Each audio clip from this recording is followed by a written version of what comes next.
बिस्मिल्लाहिर्रहमानिर्रहीम। अब्दुल मोइन साहब का सवाल ये है, अस्सलामु अलैकुम वरहमतुल्लाह। मौलाना साहब, मैं आसाम से ताल्लुक़ात रखता हूँ। आपका बयान और तफसीर बहुत ही पाबंदी के साथ में मैं सुनता हूँ। एक सवाल मेरा आपसे ये था मौलाना, जब हम जमात में सफ़र करते हैं और मस्जिदों में अक्सर फ़ज्र के वक्त में ये नज़ारा होता है कि सभी लाइट जो है वो बंद कर दी जाती है, तो इस हालत में हमारे मोहल्ले में भी है, बार बार ये सवाल जहन में आ रहा है कि ऐसा करना दुरुस्त है या नहीं। और एक बात आपसे जानना था कि अभी मौजूदा हालात में मरकज़ निज़ामुद्दीन के हमारे अकाबिरीन कैसे है और वहाँ पे कितने अकाबिरीन मौजूद है।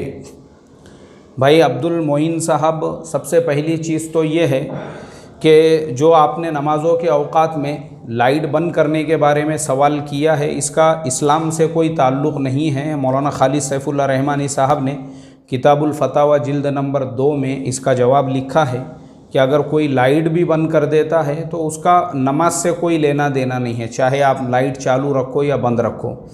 दूसरी चीज़, मरकज़ के हालात के बारे में आपने पूछे हैं, तो अल्हम्दुलिल्लाह मरकज़ के दरो दीवार को रंग और रोगन मार दिया गया है, यानी उसको रंग कर दिया गया है, कलर।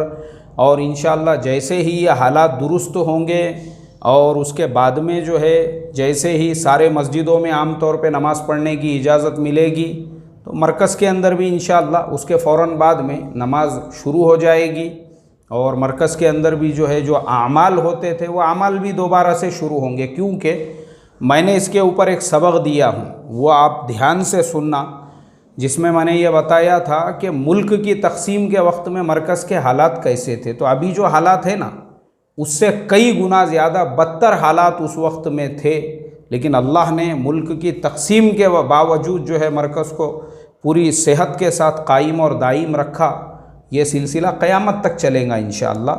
तो इसके लिए हमारे बाकी भी जो अकाबिर है माशाअल्लाह बख़ैर है, बाआफ़ियत है, सेहत व तंदुरुस्ती के साथ में हैं। आप भी उनके लिए दुआ करते रहे। अल्लाह तबारक व तआला बुरी नज़र से हमारे बुज़ुर्गों की हिफाजत फ़रमाएँ। अस्सलामु अलैकुम व रहमतुल्लाहि व बरकातुहू।